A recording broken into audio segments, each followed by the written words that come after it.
ವಿರೋಧದ ನಡುವೆ ಕೂಡ ನಿನ್ನೆ CM ಅವರು ಸ್ವೀಕಾರ ಮಾಡಿದರು. ಏನು ಹೇಳಿ? ಭಾಳಷ್ಟು ಬೇಸರ ಆಗುತ್ತೆ, ನಿರಾಶೆ ಆಗುತ್ತೆ.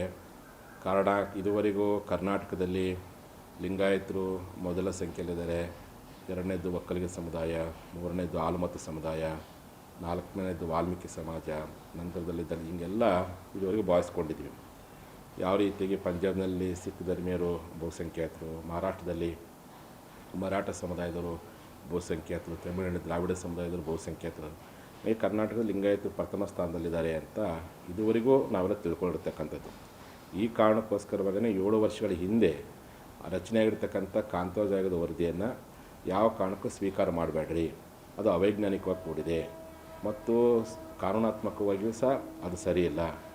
ಎರಡನೇದು ಏನಪ್ಪ ಅಂದರೆ, ಬಹುತೇಕ ಹಳ್ಳಿಗಳಲ್ಲಿ ಬಂದು ಸರ್ವೆ ಮಾಡೇ ಇಲ್ಲ, ಜನಗಣತಿ ಮಾಡೇ ಇಲ್ಲ ಮತ್ತು ಅನೇಕ ಜನರು ಸಂಪರ್ಕ ಮಾಡಿಲ್ಲ. ನಮ್ಮ ನಾಡಿನ ಪರಮೋಚ್ಚ ಗುರುಗಳಾಗಿರ್ತಕ್ಕಂಥ ಸಿದ್ಧಗಂಗಾ ಮಠದ ಪರಮ ಪೂಜ್ಯ ಸಿದ್ಧಲಿಂಗ ಮಹಾಸ್ವಾಮೀಜಿಯವರು ಸಹ ನಿನ್ನೆ ಹೇಳಿದ್ದಾರೆ, ನನ್ನನ್ನು ಬಂದು ಕೇಳಿಲ್ಲ ಅಂತೇಳಿ. ಒಬ್ಬ ಗುರುಗಳನ್ನಂತೂ ಕೇಳಿಲ್ಲ, ಅಂದರೆ ಜನಸಾಮಾನ್ಯರನ್ನು ಅವರೋ ಭೇಟಿಯಾಗಿಲ್ಲ. ಈ ಒಂದು ಕಾರಣಕ್ಕೋಸ್ಕರವಾಗಿ ಈ ವರದಿಯನ್ನು ಯಾವ ಕಾರಣಕ್ಕೂ ಸರ್ಕಾರ ಒಪ್ಪಬಾರ್ದು, ಇದು ಅವೈಜ್ಞಾನಿಕವಾಗಿ ಕೂಡಿದೆ, ಇದನ್ನು ತಿರಸ್ಕಾರ ಮಾಡಬೇಕು. ನೀವು ಹೊಸದಾಗಿ ಜಾತಿ ಗಣತಿಯನ್ನು ಮಾಡಲಿ, ಏಕೆಂದರೆ ಆವಾಗ ನೀವು ಮಾಡಿರ್ತಕ್ಕಂಥದ್ದು ಅದು ಸಾಮಾಜಿಕ ಆರ್ಥಿಕ ಸಮೀಕ್ಷೆ ಅಂತ ಮಾಡಿರ್ತಕ್ಕಂಥದ್ದು, ಜಾತಿ ಗಣತಿ ಅಂತ ಮಾಡಿಲ್ಲ. ಈಗ ಹೇಳ್ತೀರಿ ಜಾತಿ ಗಣತಿ ಅಂತ ಹೇಳ್ತಾರೆ. ನೀವು ಪ್ರಾಮಾಣಿಕವಾಗಿ ವೈಜ್ಞಾನಿಕವಾಗಿ ಜಾತಿ ಗಣತಿ ಮಾಡಲಿ, ಯಾರು ಬೇಡ ಅಂತಾರೆ. ಸುಮಾರು ದೇವರಾಜ ಅರಸು ಅವರು ಮುಖ್ಯಮಂತ್ರಿ ಇದ್ದಂಥ ಸಂದರ್ಭ ಆಗಿರ್ಬೋದು, ಅಲ್ಲಿಂದ ಇಲ್ಲಿವರೆಗೂ ಎಲ್ಲ ಸರ್ಕಾರಗಳು, ಬಹುತೇಕ ಅದು ಇಂಥದ್ದೇ ಸರ್ಕಾರ ಅಂತಲ್ಲ, ಬಹುತೇಕ ಎಲ್ಲ ಸರ್ಕಾರಗಳು ಲಿಂಗಾಯತರನ್ನು ಸಂಖ್ಯೆಯನ್ನು ಕಡಿಮೆಗೊಳಿಸುವ ಮೂಲಕವಾಗಿ ಲಿಂಗಾಯತರಲ್ಲಿನ ಒಡೆದಾಳುವಂಥ ನೀತಿ ಪ್ರಯತ್ನವನ್ನು ಇಲ್ಲಿವರೆಗೂ ಎಲ್ಲ ಸರ್ಕಾರಗಳು ಮಾಡ್ಕೊತ ಬಂದ್ದಾರೆ. ಹಾಗಾಗಿ 7 ವರ್ಷಗಳ ಹಿಂದೆ ತಯಾರಾಗಿರ್ತಕ್ಕಂಥ ವರದಿ, ಅವಾಗೂ ಲಿಂಗಾಯತ ಸಂಖ್ಯೆ ಕಡಿಮೆ ಅನ್ನುವಂಥ ಒಂದು ಸುದ್ದಿಯಾಗಿತ್ತು. ಈಗ ಮತ್ತೆ ಜಯಪ್ರಕಾಶ್ ಅವರು ಕೊಟ್ಟಿರ್ತಕ್ಕಂಥ ವರದಿ ನೋಡಿದರೆ ಅದರಲ್ಲೇ ಸಹ ಲಿಂಗಾಯತ ಕಡಿಮೆ ತೋರಿಸಿದೆ ಅನ್ನುವಂಥ ಭಾವನೆಯ ಕಾರಣಕ್ಕೋಸ್ಕರವಾಗೇ ಫಸ್ಟ್ ಟೈಮ್ ಲಿಂಗಾಯತ ಸಮುದಾಯದ ಎಲ್ಲ ಶಾಸಕರು ಪಕ್ಷಭೇದ ಮರೆತು ಮಾನ್ಯ ಮುಖ್ಯಮಂತ್ರಿ ಮನವಿ ಕೊಟ್ಟಿದ್ದರು. ಅವರ ಭಾವನೆಗಳನ್ನು, ಅವರ ಮನವಿಯನ್ನು ಸ್ವೀಕಾರ ಮಾಡಿ ಇಷ್ಟೊಂದು ತರಾತುರೆಯಲ್ಲಿ ವರದಿಯನ್ನು ಸ್ವೀಕಾರ ಮಾಡೋ ಪ್ರಯತ್ನ ಮಾಡಬಾರ್ದಾಗಿತ್ತು. ವರದಿ ಸ್ವೀಕಾರ ಮಾಡೋದಕ್ಕಿಂತ ಮುಂಚಿತವಾಗಿ ಕೊನೆ ವಿಶ್ವಾಸ ಮೂಡಿಸುವ ಕೆಲಸ ಮಾಡಬೇಕಾಗಿತ್ತಿಲ್ಲ. ಈಗಾಗಲೇ ಎರಡೂ ಸಮುದಾಯಗಳ ನಡುವೆ ಒಂದು ಸ್ವಲ್ಪ ಅನುಮಾನಗಳಿದ್ವು, ಇದ್ರ ಬಗ್ಗೆ ಭಿನ್ನಾಭಿಪ್ರಾಯ ಇತ್ತು. ಈ ರೀತಿಯಾಗಿ ಅವೈಜ್ಞಾನಿಕವಾದಂಥ ವರದಿಯನ್ನು ಇದನ್ನು ಸರ್ಕಾರ ತಿರಸ್ಕಾರ ಮಾಡಬೇಕು. ಎರಡನೇದ್ದು, ಇದು ಯಾವುದೇ ಹಳ್ಳಿಗಳಲ್ಲಿ ಹೋಗಿ ಅವರು ಸರ್ವೆ ಮಾಡಿಲ್ಲ. ಮೂರನೇದ್ದು, ನಮ್ಮ ಸಮುದಾಯದ ಎಲ್ಲ ಶಾಸಕರು ಸಹ ಇದ್ರ ಬಗ್ಗೆ ಪಕ್ಷಾತೀತ ಧ್ವನಿ ಎತ್ತಬೇಕು. ಧ್ವನಿ ಎತ್ತಿ ಆಗಿರ್ತಕ್ಕಂಥ ಅನ್ಯಾಯವನ್ನು ಸರಿಪಡಿಸಿದ್ರೊಳಗೆ ತಾವು ಒಕ್ಕಲಿನಿಂದ ಪಕ್ಷಾತೀತವಾಗಿ ಆಗಿರ್ತಕ್ಕಂಥ ಅನ್ಯಾಯವನ್ನು ಸರಿಪಡಿಸುವ ನಿಟ್ಟಿನಲ್ಲಿ ಮಾನ್ಯ ಮುಖ್ಯಮಂತ್ರಿ ಒತ್ತಡ ಹಾಕುವಂಥ ಪ್ರಯತ್ನ ಮಾಡಬೇಕು. ಇನ್ನು ನಾಲ್ಕನೇದು ಏನಪ್ಪ ಅಂತಂದರೆ, ಜಯಪ್ರಕಾಶ್ ಹೆಗಡೆ ಅವರು ಹಿಂದೆ ನಮ್ಮ ಮೀಸಲಾತಿ ವಿಚಾರ ಆಗಿರ್ಬೋದು, ಈ ವಿಚಾರದಲ್ಲಾಗಿರ್ಬೋದು ಇದೇ ರೀತಿಯಾಗಿರ್ತಕ್ಕಂಥ ಒಂದು ಗೊಂದಲವನ್ನು ಸೃಷ್ಟಿ ಮಾಡೋ ಪ್ರಯತ್ನ ಮಾಡ್ತಿದ್ದಾರೆ. ಹಾಗಾಗಿ ಈ ಎಲ್ಲ ಕಾರಣಗಳಿಂದಾಗಿ ಈ ರೀತಿಯಾಗಿರ್ತಕ್ಕಂಥ ವರದಿಯನ್ನು ಯಾವ ಕಾರಣಕ್ಕೂ ಲಿಂಗಾಯತರು ಒಪ್ಪಲಿಕ್ಕೆ ಸಾಧ್ಯವಿಲ್ಲ. ಎಲ್ಲೇ ಒಂದು ಕಡೆ ಕೂತ್ಕೊಂಡು ಸರ್ವೆ ಮಾಡಿದರೆ, ಎಲ್ಲೇ ಒಂದು ಕಡೆ ಕೂತ್ಕೊಂಡು ಜನಗಣತಿ ಮಾಡಿದರೆ ಅದು ನಿಜವಾದ ಜಾತಿ ಗಣತಿ ಆಗೋದಿಲ್ಲ. ಪ್ರಾಮಾಣಿಕವಾಗಿ ಜಾತಿ ಗಣತಿ ಮಾಡಲಿ, ಆ ಮುಖಾಂತರ ಎಲ್ಲರೂ ಒಪ್ಪೋಣಂತೆ. ಪ್ರಾಮಾಣಿಕ ಎಲ್ಲರ ಮನೆಗೆ ಹೋಗಲಿ. ಅನೇಕ ಮನೆಗಳಲ್ಲಿ ಇನ್ನೂ ನಾನು ಗುಲ್ಬರ್ಗದಲ್ಲಿ ನಮ್ಮ ಸಮುದಾಯದ ಸಭೆಯನ್ನು ಕರೆದಾಗ ಅನೇಕ ಮುಖಂಡರು ಹೇಳ್ತಾಯಿದ್ರು, ಸ್ವಾಮೀಜಿ ನಮ್ಮ ಮನೆಗೂ ಬಂದಿಲ್ಲ ಅಂತೇಳಿ. ಈಗಿರ್ತಕ್ಕಂಥ ಅನೇಕ ಶಾಸಕರು ಬೇಕಾದ್ರೆ ಕೇಳಿರಿ, ಅವ್ರ ಮನೆಗೂ ಬಂದಿಲ್ಲ ಅಂತ ಹೇಳ್ತಾರೆ. ಮತ್ತು ಇಂತೆಲ್ಲ ಇದ್ದಂಥ ಸಂದರ್ಭದಲ್ಲಿ ಆ ಜಾತಿ ಗಣತಿಯನ್ನು ಹೆಂಗೆ ಒಪ್ಪಲಿಕ್ಕೆ ಸಾಧ್ಯವಿದೆ? ಆ ಕಾರಣಕ್ಕೋಸ್ಕರವಾಗಿಯೇ ಈಗಲೂ ನಮ್ಮೆಲ್ಲ ಶಾಸಕರು ಹೇಳಕ್ಕೆ ಇಚ್ಛೆ ಪಡ್ತೀನಿ, ನೀವು ಟಿಕೆಟ್ ತೆಗೆದುಕೊಂಡಿದ್ದು ಲಿಂಗಾಯತರ ಹೆಸರಲ್ಲಿ, ನೀವು ಶಾಸಕರಾಗಿದ್ದು ಲಿಂಗಾಯತರ ಹೆಸರಲ್ಲಿ, ನೀವು ಮಂತ್ರಿಗಳಾಗಿರ್ತಕ್ಕಂಥದ್ದು ಲಿಂಗಾಯತರ ಕೋಟದಲ್ಲಿ.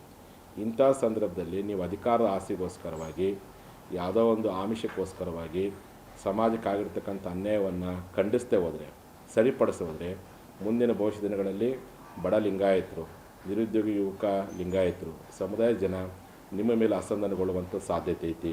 ಸುಮಾರು ವರ್ಷಗಳ ಹಿಂದೆ ಇದೇ ರೀತಿಯಾಗಿ ಲಿಂಗಾಯತರ ಒಡೆದಾಳ ನೀತಿ ಕುರಿತು ಒಂದು ವರದಿ ಮಾಡಿದರು.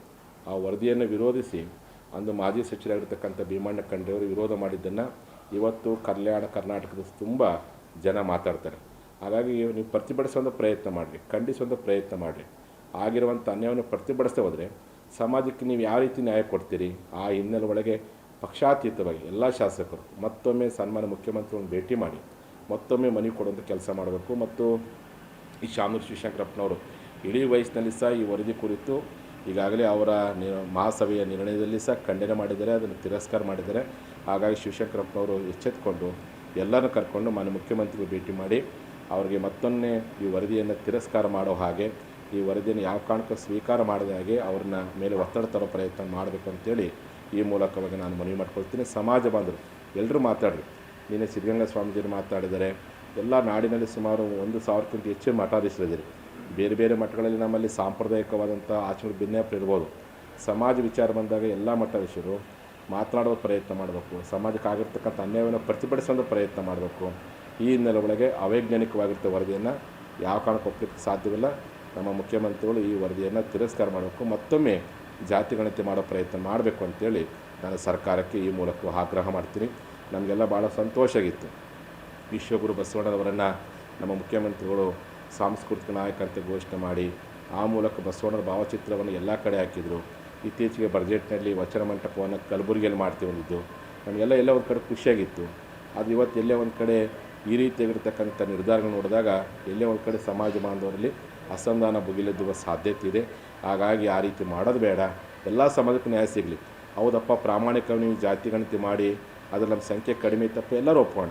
ಅವೈಜ್ಞಾನಿಕವಾಗಿರ್ತಕ್ಕಂಥ ಜಾತಿ ಗಣತಿಯನ್ನು ಯಾವ ಕಾರಣಕ್ಕೆ ಒಪ್ಪಲಿಕ್ಕೆ ಸಾಧ್ಯವಿಲ್ಲ ಎನ್ನುವಂಥ ಮಾತನ್ನು ಈ ಸಂದರ್ಭದಲ್ಲಿ ನಾನು ಹೇಳಕ್ಕೆ ಇಚ್ಛೆಪಡ್ತೀನಿ.